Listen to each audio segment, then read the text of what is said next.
vision or have another print disability which makes reading, holding a book, or turning a page difficult or impossible. The content is copyrighted by the respective publishers. For more information, please visit us on the web at nfradioreading.org. This is Patricia Mary, and for the next hour, I will be reading from the August 8th and 9th issue of Off Duty from the Wall Street Journal on the Niagara Frontier Radio Reading Service. From the front page of Off Duty Travel by Lane Florsheim, it's easier than ever to fly private without your own jet. The options are multiplying if you're willing to pay a premium to avoid commercial travel. Heated stone floors, walls covered in silk and cashmere blend, a circadian rhythm-based lighting system to ease jet lag. These are among the ultra-luxury amenities coming to every aircraft in the fleet of Bond, a new members club offering access to private jets. A stake in a Bond jet costs at least $3.7 million plus additional fees. Although the company won't begin flying until next year, it already has signed up 110 members. There are now some 430,000 households worth $30 million or more in America. As the number of multimillionaires has grown, so too has the amount of services for high net worth individuals looking to avoid the indignities of commercial travel. An average of 295,000 private flights took off per month between January and June, up 15.4% from the same period in 2019, according to the data from the aviation service company Argus Tech. The average cost of a one-way first-class ticket between New York and Los Angeles from January to May 2026 was $974, not including taxes and fees, according to the aviation analytics company Circle. For many who want to opt out of commercial flying, owning a plane is impractical. New jets on the smaller end, like the 7 to 11 seat Embraer Phenom 300, can cost around $14 million, while annual maintenance, staffing, and other costs for planes of that size can add another $1 million, according to JIQ by JetNet, a business that tracks aviation industry data. Companies both new and established are stepping in with other options at a range of price points, from fractional jet ownership and jet pooling services to programs that let you book private terminals at major airports. Together, they are increasing the path to flying private or private enough. The Intimate Private Flight Club. Bond founder Bill Panella started his new aviation business after founding another, the charter company Jet Edge. He's positioning Bond as an alternative to NetJet and FlexJet, decades-old companies that popularized fractional jet ownership. The model evokes that of a timeshare. You're splitting custody of a plane and you're guaranteed a certain amount of time on that plane. As co-owner, there are additional benefits that can include tax write-offs. The Bond pitch is a member club offering a cozier take on fractional jet ownership. The cost is between $3.7 and $12 million to co-owner a Bombardier jet with no more than 8 people, plus $1.1 to $1.7 million in operating fees. What you get for that millions of millions? 100 hours in the air annually on domestic and international flights aboard your shared jet, along with other benefits that include tax write-offs. Bill says that the number one request among Bond members are for jets to have fewer co-owners than they can at other companies. Bond planes will have no more than 8, while FlexJet and NetJet can allow for twice as many owners per aircraft. When Bond begins flying domestically and internationally next year, it will have 18 Bombardier jets in operation, a number that is meant to grow to 120. Models include smaller Challenger 3500, midsize Global 6500s, and larger Global 8000s. FlexJet currently has 340 jets in its network and NetJets more than 1,100. Their fleets include Bombardier planes and other models. To maintain Bond's jet-to-owner ratio, Bill says no more than 100 new members will be accepted a year. FlexJet has about 3,000 customers, and NetJet also has thousands. Not all are fractional owners. Both companies offer ways to fly private without ownership. Steve Pagluha, a former chairman of Bain Capital, was among the first 110 members of Bond, all of whom are also investors in the company. Each invested between 500,000 and 2.5 million. Pagula, who now runs his family office in Palm Beach, Florida, says he liked the company's intimate approach to fractional ownership. The model has proven to be financially viable, but it's now built on mass demand and massive scale, he says. I invested in Bond because I believe in the concept of a custom experience over scale. Private jet pools. WhatsApp and group text have become common ways for the well-connected to trade seats on private planes. Some companies are now offering a formalized version of this if you know chats. They include Jet Links, a private aviation company founded in 1999. Recently, Jet Links introduced a program allowing its 2,000 plus members to advertise open seats on flights to other members. It's a way for people going to the same place to jet pool instead of taking multiple individual flights. I don't want to call it a dating app, but it's a little like doing some matchmaking, says JetLink's executive chairman Jamie Walker. A newer company in the jet pool business is Revere, founded by Harrison Epstein, who pivoted to aviation after a 15-year finance career, and Luke Diniz, Diplo's former tour manager. Epstein says Revere's aims to be the middle between the 1,000 first class seat and the 10,000 an hour charter. The idea struck him at where else? An airport, when he was waiting for a commercial flight and saw a private jet idling on the tarmac. I'd pay to get on that right now and get home, he recalled, thinking. Revere, its pitch is a members club that splits private flights between customers traveling similar routes. The cost is a one-time sign-up fee of $2,500, which Revere plans to replace with an annual fee in 2027. Members then pay per flight, with pricing varying widely but starting at around $4,000. What you get: domestic and international flights on planes from companies including VistaJet and Baker Aviation. To get flights, members book commercial tickets or submit route requests. Revere notifies them when private flights match their itinerary. The company expects members to modify their own commercial travel if need be.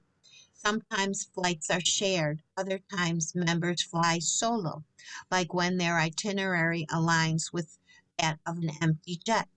The majority of Ned McPherson's Revere flights have been solos, he says. McPherson, a marketing strategist in Miami, uses the company to book one of the 4 to 5 flights he takes monthly. Revere has traded off, he says, Oftentimes you will find a great opportunity in terms of price, but it's only a one way. It's not as common to find both there and back. Here's another kind of air, the Uber approach. When Uber co-founder Garrett Camp started his aviation venture Aero in 2021, he brought elements of the rideshare company to the world of private jets, namely accessibility. Like Uber, anyone can use Aero. There is no membership fee or application process. You book passage on one of the seven jets, a mixture of Gulfstreams and Embracers that seat between 8 and 16 using its app or site. In Aero, the pitch is a website or app any traveler can freely use to get a seat on a select private flight shared with others. The prices vary, but roughly average about $1,000 per hour of flight time. What you get: most domestic routes between wealthy enclaves like Los Angeles, New York, Miami, Aspen, Colorado, and Maui. The Aero CEO Ben Klein said it targeted customers including that second homeowner traveling frequently, also among with pet owners. Being able to bring your dog is a huge advantage, and why not? Where lots of people choose Aero.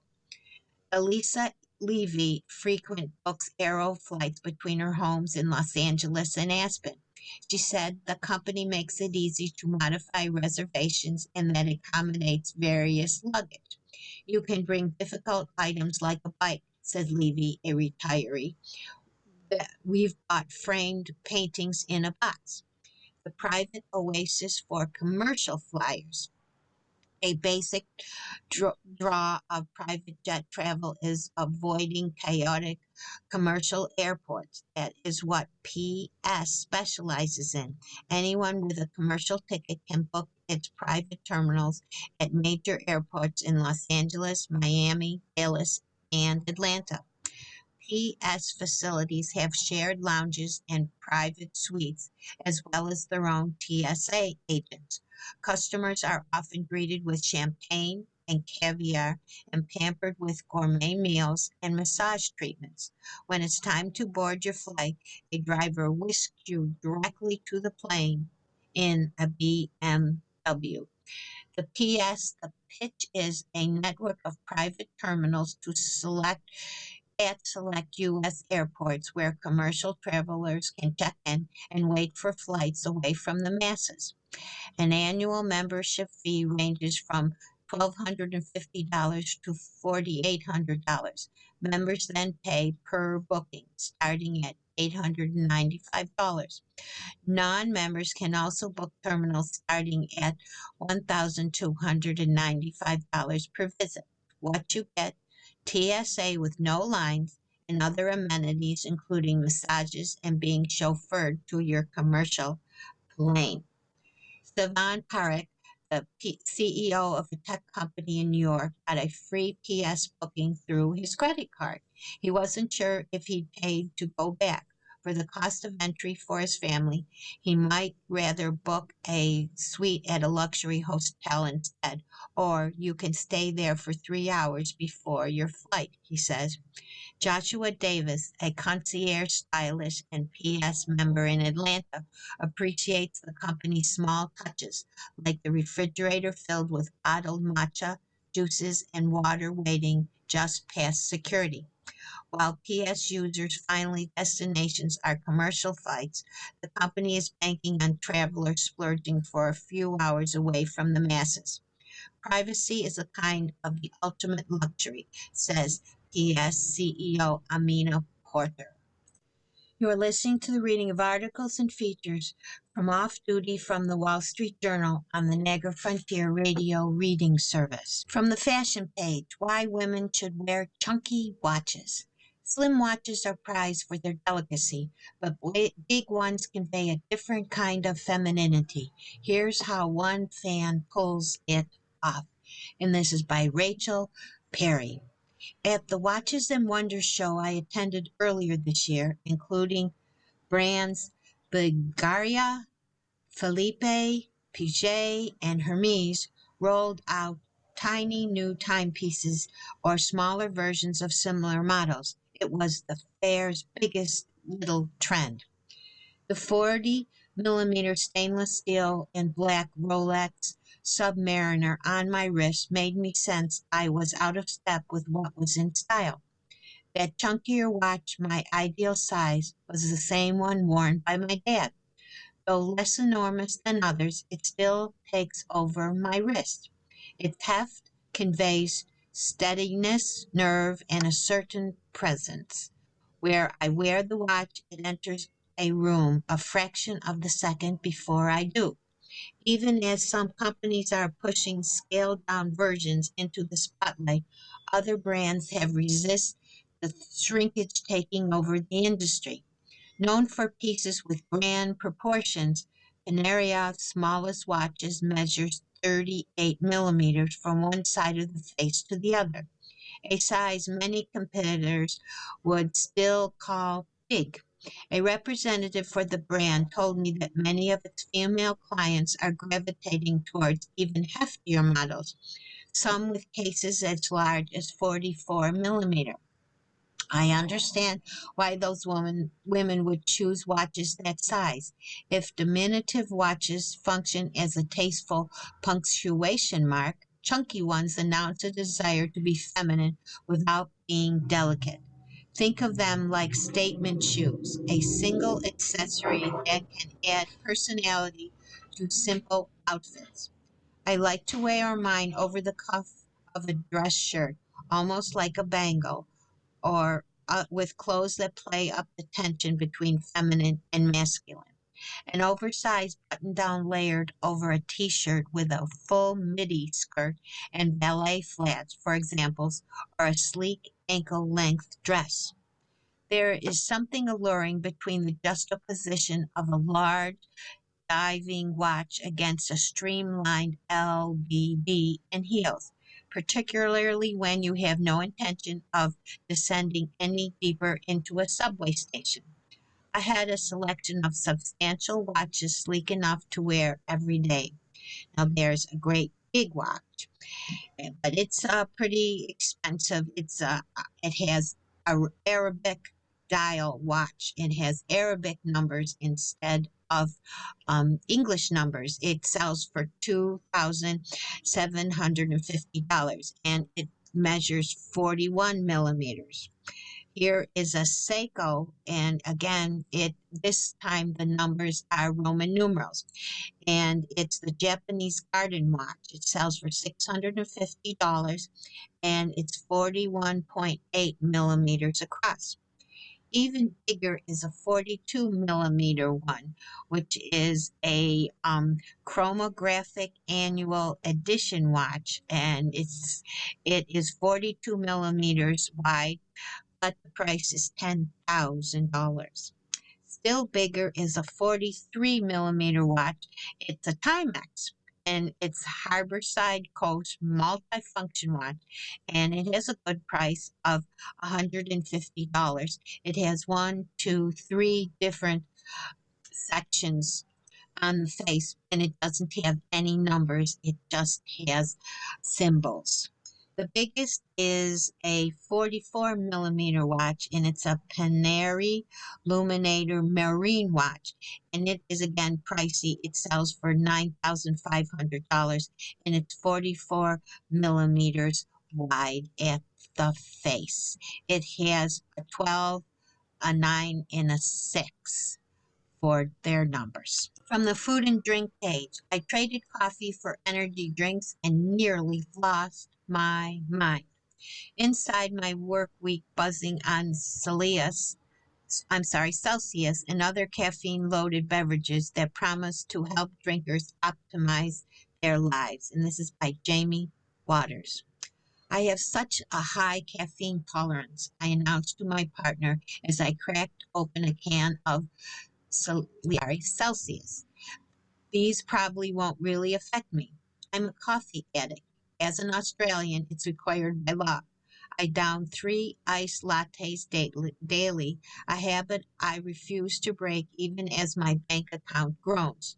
But lately it's become impossible to ignore the siren call of energy drinks. Walk into most grocery stores or gyms and you'll find a wall of sleek cans with the caffeine of roughly 3 espresso shots, zero sugar, sans serif pledges to accelerate metabolism. These aren't the monsters or the Red Bulls of gas stations and skydivers past. Dynamite wrapped in chic pastel, they provide ammunition for a day of pulverizing emails and crushing reformer Pilates. In a culture obsessed with optimization, these drinks are here to help you everything max while embracing wellness vibes. Live Fit declared the Celsius cans. Bloom, another energy drink, promised to make you bloom into your best self. These days, you're as likely to see hashtag clean living West Village girl clutching a can of rocket fuel as you mount your BMX daredevil or a nocturnal gamer. Energy drinks have been multi-leisured. A Celsius is productive symbol in my eyes, says Natalie Boach, 27, a publicist in New York. I'm like, I have a can and I'll get the job done. Energy drinks are more popular than ever. Sales were up by 42% in 2025 from 2021, according to the Beverage Diet's Fact Book. Celsius and its sister's brand, Anni New stands for nutrition, led a wave of trendy beverages that fit into the broader demand for functional products like protein bars and Zyn nicotine pouches. I don't think this is a fad, says Bonnie Herzog, a senior analyst covering beverages at Goldman Sachs. Aside from a couple of regrettable Red Bull vodkas in college, I'd never consumed energy drinks. But the only thing I love more than coffee is winning. And I was worried all those glowing, hyper efficient millennials were getting a leg up. So for 1 week, I traded my beloved lattes for cans from a range of brands. I drank 16 and a half in total. By midweek, I nearly lost my mind. Zero sugar, maximum caffeine. If you were recruiting someone to sell a wellness product, my gym instructor would be an excellent choice. Tan, toned, twinkle in his eye. He looks like he should be handing out roses on The Bachelor. So when, class after class, I saw this picture of Vitality sipping a sparkling kiwi guava Celsius, I thought, only half jokingly, maybe that will turn me into that. It's only made sense to start with his preferred flavor. I took a swig and was struck by the jaw clenching sweetness. It evoked kiwis and guavas like Twizzlers do strawberries. Afterwards, my teeth felt a bit fuzzy, but I was buzzing. The caffeine hit me harder than coffee does. I could have cartwheeled down the corridor. Instead, I typed some emails very quickly. I assumed I could drink 1 Celsius for every double shot latte I typically consumed. Nope, they're too loaded with caffeine. A 12-ounce can of Celsius or Ani Nu contains 200 milligrams, a little less than two Bulls or five Diet Cokes, and about 50 to 80 milligrams more than each of my lattes. Celsius labels state not to drink more than 2 cans a day. There's a lack of education about the impact these drinks have on our bodies, says Amy Stevens, a sports and eating disorder dietitian. Dr. Rika Kumar, associate professor of clinical medicine at Weill Cornell Medicine, said most healthy adults can consume up to 400 milligrams of caffeine a day. Research supports the idea that coffee doesn't just make you more alert, it has anti inflammatory, neoprotective, and metabolic benefits too. We have 50 years of safety data on coffee, she added. We have excellent marking data on Celsius. If you haven't heard, these don't contain a scrap of sugar. They're spiked with sucrose, a artificial sweetener that, according to the Food and Drug Administration, is about 600 times sweeter than table sugar. Nutrition labels don't disclose sucrose quantities, but this year federal health officials recommend limiting intake of artificial sweeteners. New guidelines accompany a government report citing research that linked sugar substitutes to conditions such as cardiovascular disease and type 2 diabetes. Zero sugar doesn't mean metabolically neutral, Kumar says. A Celsius spokesperson said that sucrose has been determined safe for intended uses by the FDA. For most of these drinks, the artificial flavors linger in my mouth after I drain the can. Then I tried Ane News cotton candy, which made the others seem like green juices in comparison. Kyle Watson, the chief brand officer for Celsius Holdings, said it's the most popular flavor. It might be the sweetest thing I've ever tasted and was the only drink I couldn't finish. Still, hot pink bubbles on the can suggest a guilt-free treat. Zero sugar, B vitamins, gluten free. When I asked Watson if she considered the brand's drinks to be wellness products, she said no, adding, "We are a choice people look to when looking for energy that is premium with zero sugar. We have essential vitamins," Watson called it functional maxing. On the moon, Jeff Thrall, a fit 35-year-old who owns a snack food company in Los Angeles, is careful about what he consumes: meats, vegetables, rice, and Celsius. He drinks them purely because they provide a sharper kick than anything else he's tried. Coffee and caffeine pills, he says, do not give me the same mental clarity. If you also drink these solely for energy and not for some supposed wellness benefit they deliver. On several occasions, I felt like my brain had been elbowed awake. Admittedly, this was often tempered by a headache, which Kumar says may have been triggered by a variation in caffeine dose from my usual coffee order and slightly sore teeth. I'm a sleepy guy and I experienced a natural dip several hours after drinking these, like I do with coffee. I had no trouble sleeping. Two particular drinks made me feel most like my preppy gym instructor. Joggy Solar Mango flavor was refreshing, like lightly flavored sparkling water. It was the rare drink that contained sugar from fruit juice instead of sucrose. My favorite Celsius that's not too sweet is peach mango green tea. Put springs in my sneakers when I'm down it for a run. One afternoon, halfway through the week, I realized why people get hooked on these. After crushing 2 Celsiuses in 4 hours, I reached a state that could be called euphoric. I had no idea what flavor the cosmic vibe one was evoking beyond red, very sweet, but by the time I finished it, I couldn't have cared less. I was on the moon. I soared through a pitch meeting. I wasn't exactly jittery, but I was able to open my eyes extra wide. I swear my hair got bigger too, but that may have just been a coincidence. A few days later, I was back on planet Earth sipping lattes. I ditched the cans, not because I'm an angel about what I ingest. I just miss the taste of coffee and the way it makes me feel. We're not talking about evil Knievel here. For a guy who works from a swivel chair, I'm basically function maxing already. You are listening to the reading of articles and features from Off Duty from the Wall Street Journal on the Niagara Frontier Radio Reading Service. And here's an article from the Food and Drink page. We quizzed readers about regional American foods. They told us what we missed. Responding to a quiz by our food columnist, readers shared favorite local delicacies from across the country. And this is by Adam Chandler.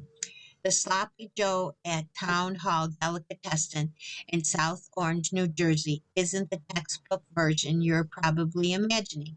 It doesn't come on a school issued bun, nor does it come with the staining might of tomato sauce and ground beef. Instead, it's a double-decker sandwich with 2 deli meats, Swiss cheese, coleslaw, and Russian dressing, all layered intricately between slices of thin rye bread. For a sliver of North New Jersey, it is the canonical sloppy Joe. Despite living only 20 miles away, I had no clue it existed until recently, when a few passionate fans wrote to me about the sandwich in response to a quiz about regional American foods that I put together last month. Delicious but not for the faint-hearted was how Damon Lavelle, a reader in Morristown, New Jersey, described the New Jersey sloppy Joe, which legend has it was inspired by a sandwich at a bar called Sloppy Joe's in Havana, Cuba. It was one of the several dishes people wrote to me about that weren't mentioned in the quiz. Iowa made rice and Rhode Island Johnny cakes. Some, like made rice or loose meat sandwiches, as they are known in Iowa, were familiar to me.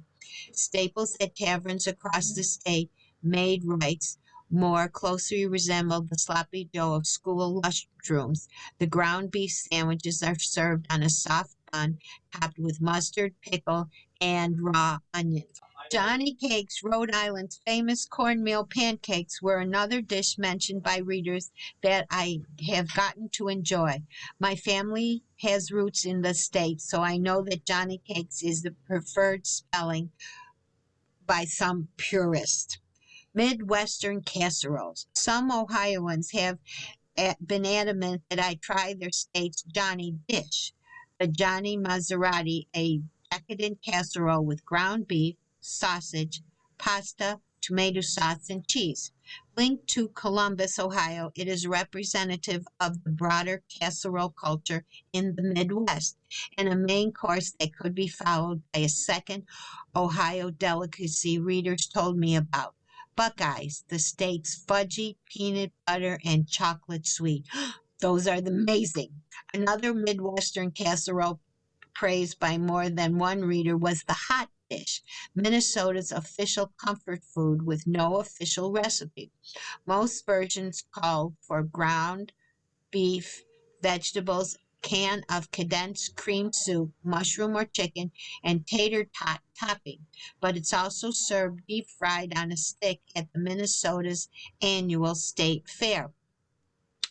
Kentucky buckaroo stew and Hawaiian lahu lahu. Fried foods featured in my quiz included the fried pork tenderloin sandwich, which was popularized in Indiana. Louise Hale, a reader in Davenport, Ohio, pointed out that it has crossed state lines, directing me to the version from the filling station, a restaurant near her home. It's common for the pork to be at least 2 times the size of the bun, she said, adding that the filling station version could easily fill 2 buns with pork hanging over. Hales also told me about burgo, a slow-cooked Kentucky stew. Historically, it was made with any protein a household could hunt. Nowadays, recipes typically involve chicken, pork, beef, and a medley of vegetables.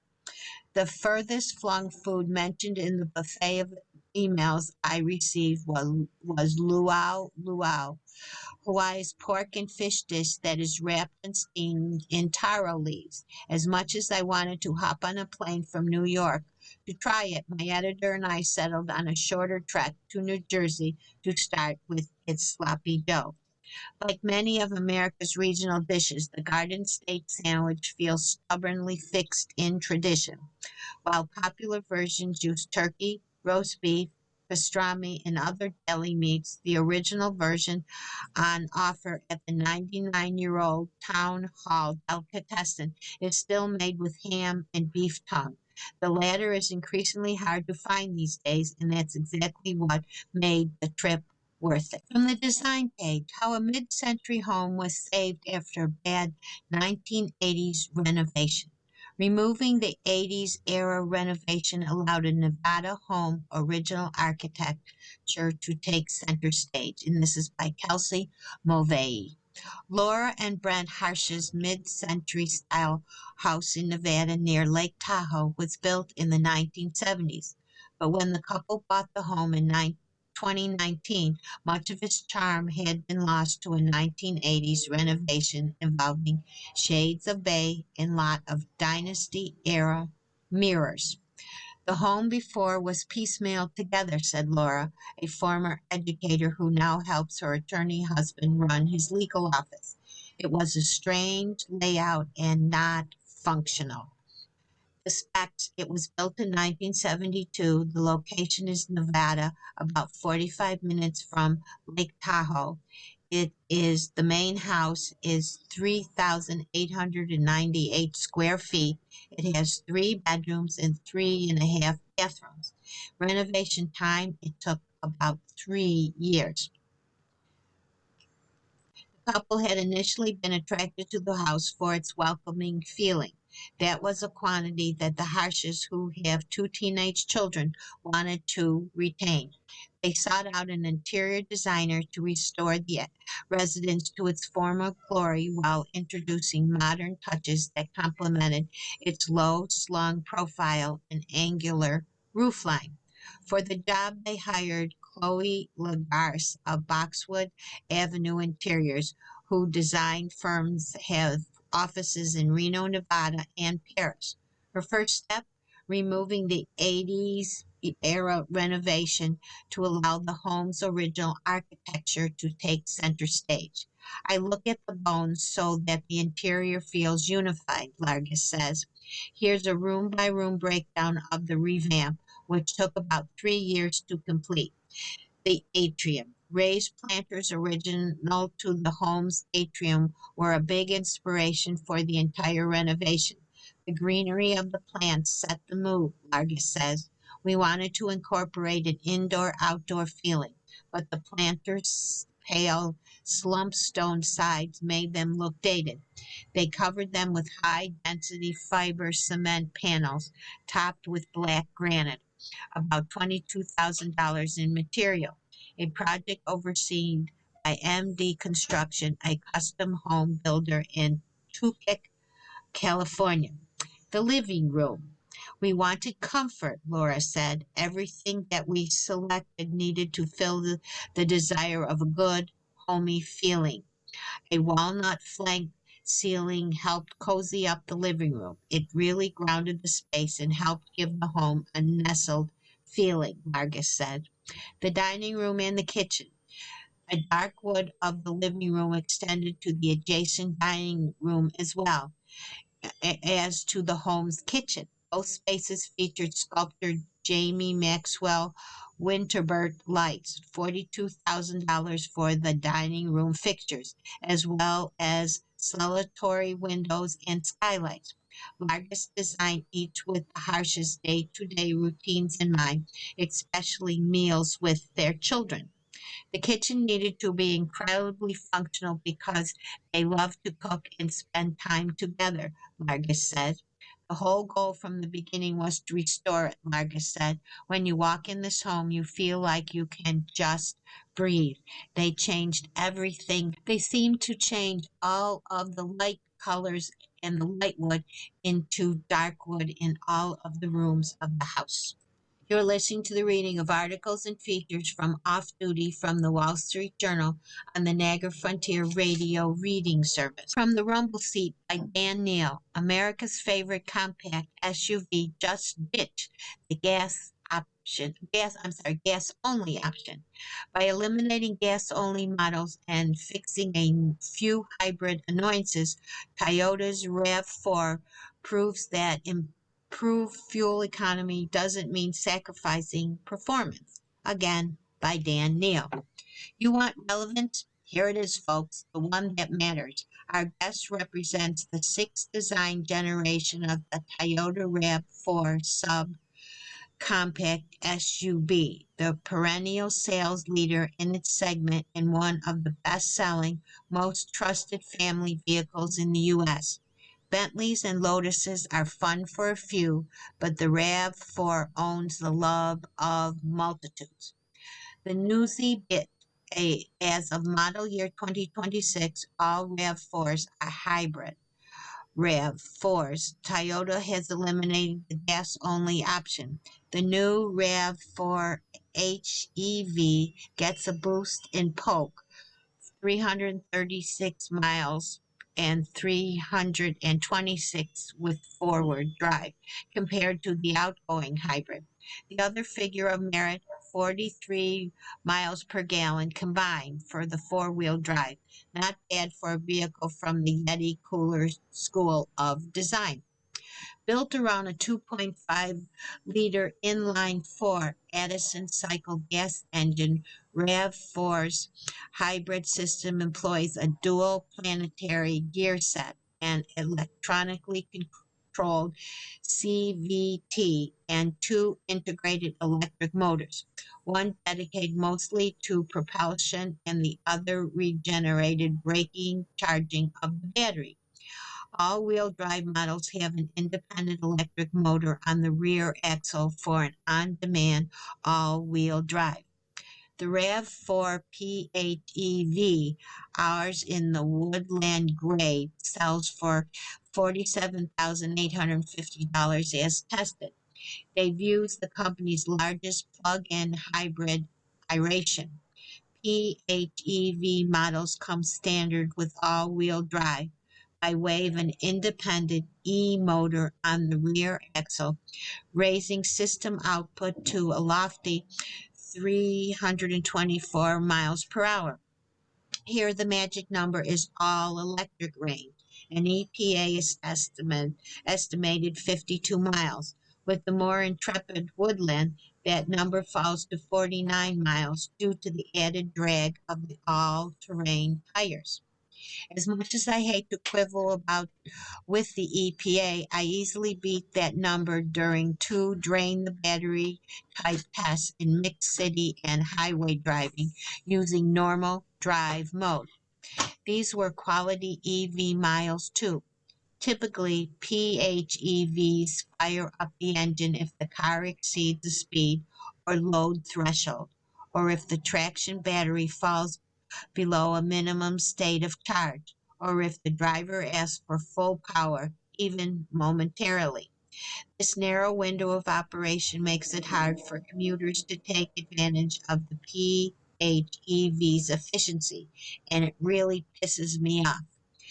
The RAV4 PHEV's EV mode was completely transparent, that is to say, all but indistinguishable from the operation of a regular battery electric. In fact, I found myself humming along the interstate at 80 miles an hour, anticipating, even dreading the moment the gas engine refired. But as the miles of EV range counted down to zero, it never did. Finally, the drive mode icon in the instrument display turned from EV mode to hybrid mode. That was a sign that the 2.5-liter engine under the hood had been activated.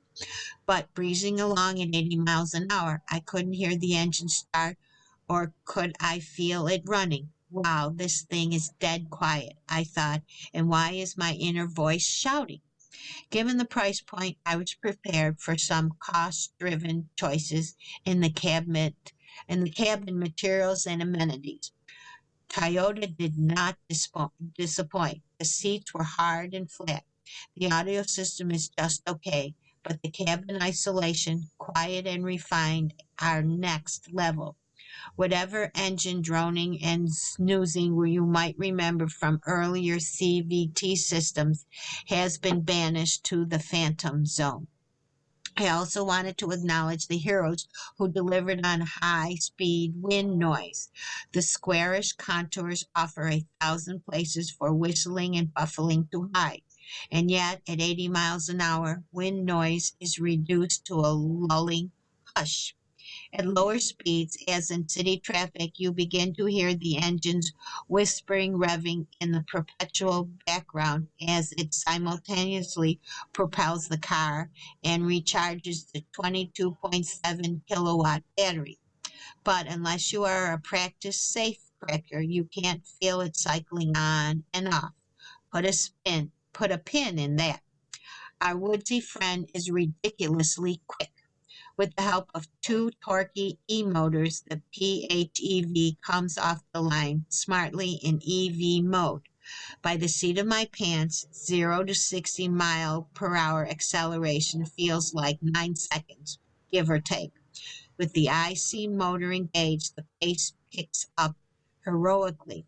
Toyota cites a 0 to 60 miles per hour acceleration in 5.4 seconds, gas plus electric, which would make the workday REV PHEV quicker than the Porsche Macan T. Another way the RAV4 PHEV is conspicuously above the line, suspension tuning.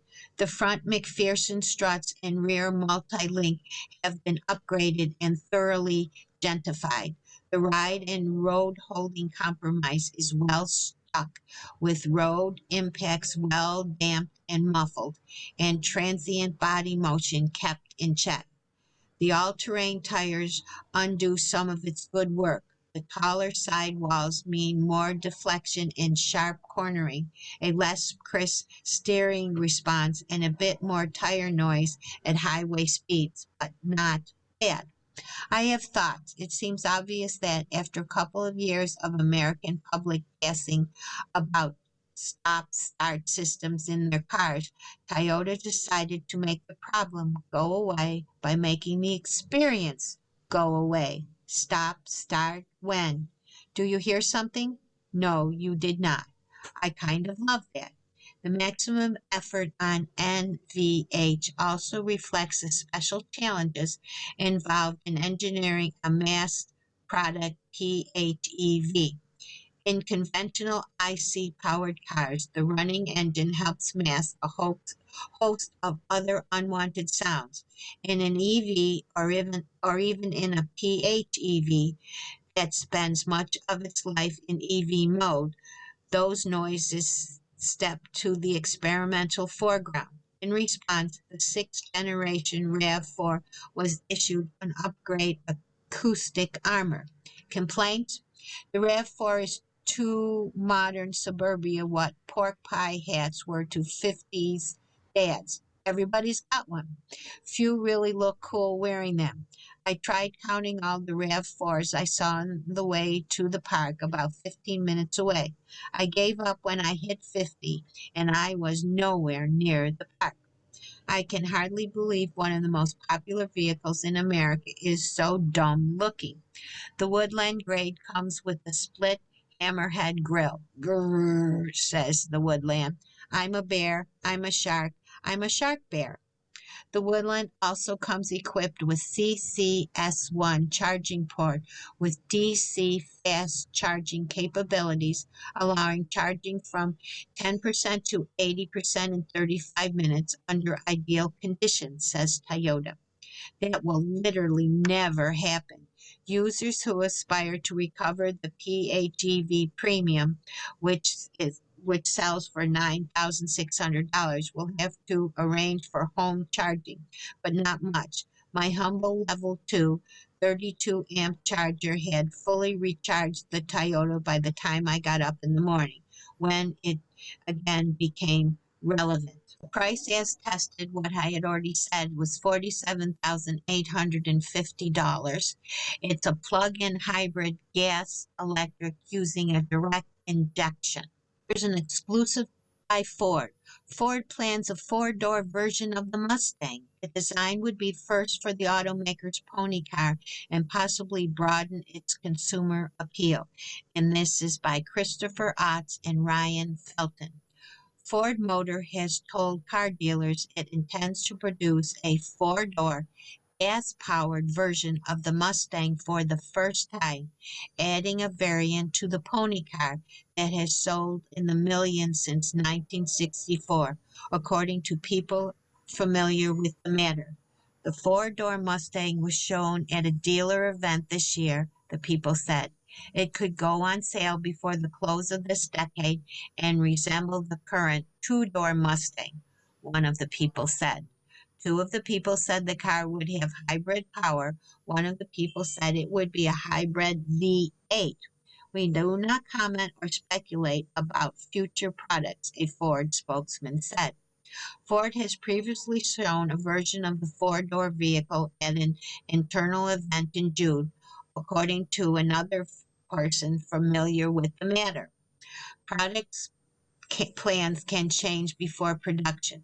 Ford in recent years has canceled other future models, including an electric SUV with 3 rows of seats. The move to expand the normally two-door Mustang, one of the most famous American cars of all time and a fixture of pop culture and motorsports, comes as Ford seeks to double down on what it calls its most passionate vehicles. Yet Ford has been increasingly interested in sedans, a vehicle category that Detroit automakers has ceded to foreign competitors such as Toyota and Honda. Ford has been looking at how to re-enter the sedan segment while ensuring the vehicles make money, Chief Executive Jim Farley said earlier this year. The original Mustang was so popular that its then young baby boomer audience that it launched an entire generation of similarly American performance cars. The Mustang has also been noted as outstanding in as many competitors. The Chevy Camaro was discontinued in 2023. The Dodge Charger and Challenger disappeared from the market for decades before their 2000s revival. Dodge parent Stellantis relaunched the Charger last year as a gas-powered model after introducing a poor-selling all-electric Charger in 2024. The Charger comes in two-door and four-door versions. Through the decades, the Mustang nameplate has always been applied to two-door coupes and convertibles, save for some internal prototypes and design studies that Ford never put into production. The lone exception has been the Mustang Mach-E, a performance-focused electric crossover SUV that Ford counts as a separate model. The Mustang remains the world's best-selling sports car, but like many such vehicles, the Mustang has seen its sales decline in recent years as buyers shift to more practical vehicles. Ford sold more than 122,000 Mustangs in the U.S. in 2015, compared to 45,000 last year. The current Mustang lineup ranges from a four-cylinder coupe that starts at about $33,000 to a high-end performance coupe that tops $100,000. Adding a four-door version could broaden the model's appeal to a wider audience, including families seeking more space than the coupe can offer. Other automakers have branched out in similar ways in recent decades. Porsche, a brand famous for its sports cars, now counts SUVs as its top-selling model. From the food and drink page, my quest for a wine that pairs with everything ended with this sub $30 bottle, and this is by Jason Williams. People make a bigger deal out of wine and food pairings than they need to. My simple rule: find a Goldilocks wine, not too heavy, not too light, and stick with it. I discovered mine years ago when attempting to find the perfect pairing with radicchio, that notoriously challenged purple leafy vegetable known for its aggressive bitterness, earthiness, and astringency. A bottle of young Italian Nepoloa was up to the task. Its rambunctious tannins, high acidity, and contrasting notes of cherry, rose petal, and hot summer asphalt work nicely. A wine that pairs with radicchio will pair with pretty much anything. I had found my Goldilocks. Nebbiolo, a grape grown mainly in the southern Piedmont region, combines the finesse and complexity of Pinot Noir with the power and tannins of Cabernet Sauvignon. It carries enough bright acid to pair with grilled meats and creamy pasta sauces, enough earthiness to complement mushrooms and truffles, and a savoriness that plays well with roasted veggies and herb heavy dishes. Untrendy and rarely touted by influencers or celebrity sommeliers, Nibola, I will spell that for you, Nebbiolo, has flown under the radar in part because it's poor cousins of two more coveted expensive wines, Barolo and Barbesco, are both made from the Nibola grape. Those premium bottles are distinguished by their age. Barlow must age for at least 38 months before release, where Barlesco must age a minimum of 26 months. Most Nibola wines are aged less than a year, allowing makers to use grapes from younger vineyards or difficult vintages, but that doesn't mean they are less appealing. The wine is also significantly less expensive than other Nibolos. While most top Barlows start at about $80 and plenty go for over $150, Nebolos from the exact same producers nearly run less than $30 and often under $25. It's why many people refer to Nebbiolo as baby Barlow. Another reason this moderately priced, easy to drink wine hasn't made its big time in the overused 100-point scale that wine critics use. They seem to follow an unwritten rule that Nebbiolo must always be rated between 87 and 89 points in order to leave room for the 95-point Barlows.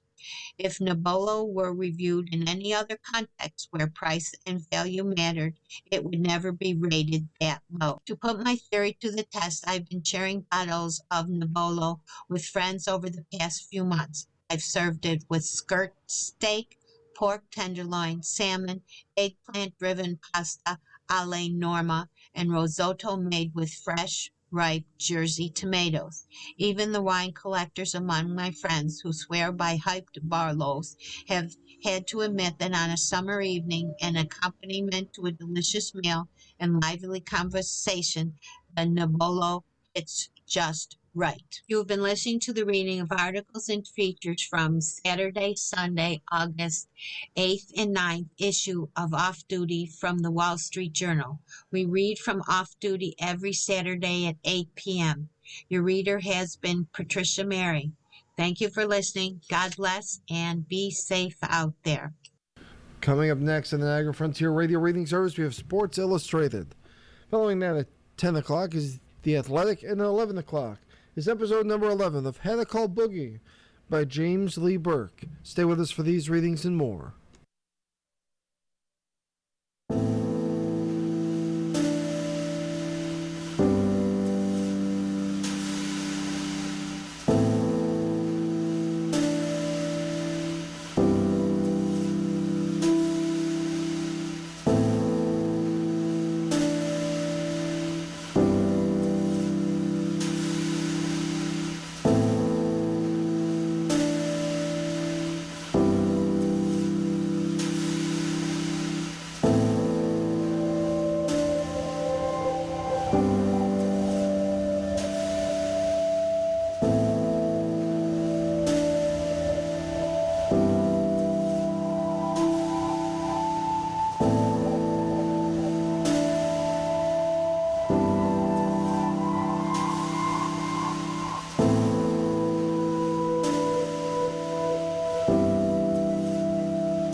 following program is intended for listeners who are blind, have low vision, or have another print disability